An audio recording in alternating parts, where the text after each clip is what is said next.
Сәлеметсіздер ме, құрметті оқушылар, көңіл-күйлеріңіз қалай? Біздің бүгінгі сабағымыз бөлімдері әртүрлі бөлшектерді азайту және қосу. Қазір біз 6-тан 5 және 5-тен 4 бөлшектерін қосатын боламыз. Қосу үшін істейміз алдымен бөлшектерді ортақ бөлімге келтіріп аламыз.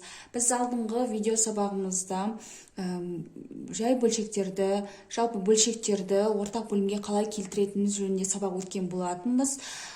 Соны қарап алсаңыздар болады, мен жоғарыға ссылкасын тастап кетемін. Яғни бөлімдерге амалдар қолдану тікелей сол ортақ бөлімге келтіруге және ең кіші ортақ еселік табуға байланысты болады.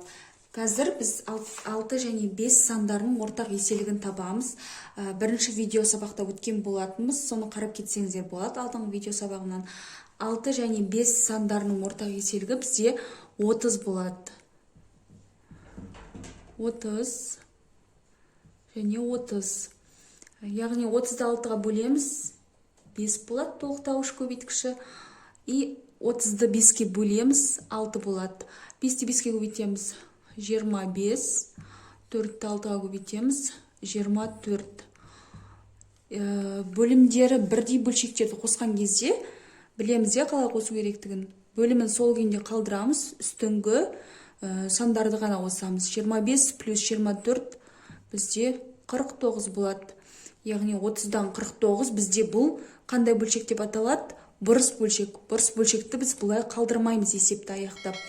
Бұрыс бөлшекті дұрыс бөлшекке айналдырамыз. Қалай айналдырамыз?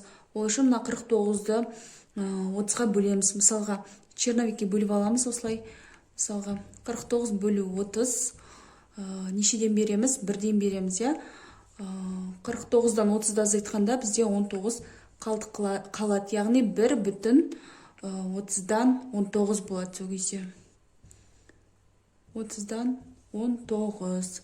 Осылай есепті аяқтаймыз. Бұл бізде бөлшектерді қосу көрсеткеніміз. Қазір оқушылар, біз енді келесі амал бізде бөлшектерді азайту амалы. Қазір 10-нан 7 бөлшегінен 15-тен 3 бөлшегін азайтатын боламыз. Азайту үшін біріншіден естейміз.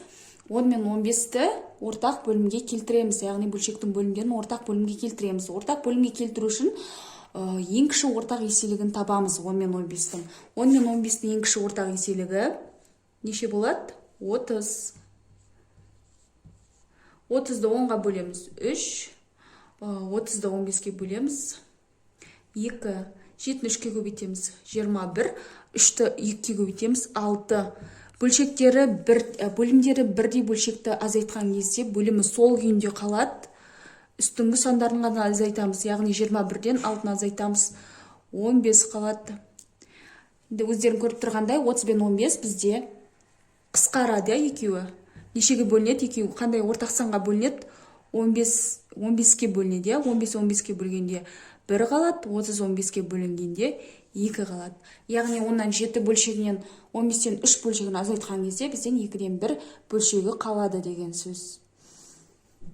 Бізде енді үшінші амалға осындай есепті алып тұрмын, яғни осындай есеп кездеседі бізде бөлшектің екі амалы бірдей, қосу және азайту амалдар. Бұндай кезде қалай орындаймыз?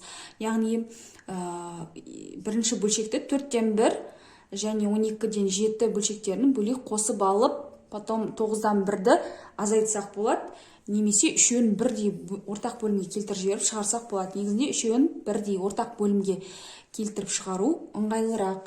Яғни 4, 12, 9 сандарының ең кіші ортақ еселігін табамыз ортақ бөлім келтіру үшін. Яғни ол бізде 36-ға тең. 36-ға тең. 36-ны 4-ке бөлеміз 9, 36-ны 12-ке бөлеміз 3, 36-ны 9-ға бөлеміз 4. 9-ды 1-ге көбейтеміз 9, 7-ті 3-ке көбейтеміз 21, 4-ті 1-ге көбейтеміз 4. Бөлімдер сол күйінде қалады, бірдей болғасын. Үстіндегі амалдарды орындаймыз шетінен. 9-ды 21-ге қосамыз 30, 30-дан 4-ті азайтамыз 26. Құрметті оқушылар, міндетті түрде есептің соңында бөлшек қандай бөлшекпен аяқталады, міндетті түрде қараңыздар. Яғни 36-тан 26 бізде дұрыс бөлшек. Егер бұрыс бөлшек болса, дұрыс бөлшекке айналдырамыз. Қысқаратын болса, қысқартамыз міндетті түрде. 26 мен 36 қандай санға қысқарады? 2-ге қысқарады, иә? 26-ны 2-ге бөлгенде бізде үстінде 13 қалады. Бөлімінде 36-ны 2-ге бөлгенде 18 қалады. Яғни 18-ден 13 бөлшегі шығады. Құрметті оқушылар, бүгінгі сабақ түсінікті болды деген ойдамын. Енді өздеріңіз байқағанда азайту және қосу бөлшектерді ең кіші ортақ еселік және бөлшектерді ортақ бөлімге келтіру сабақтарымен тығыз байланыста.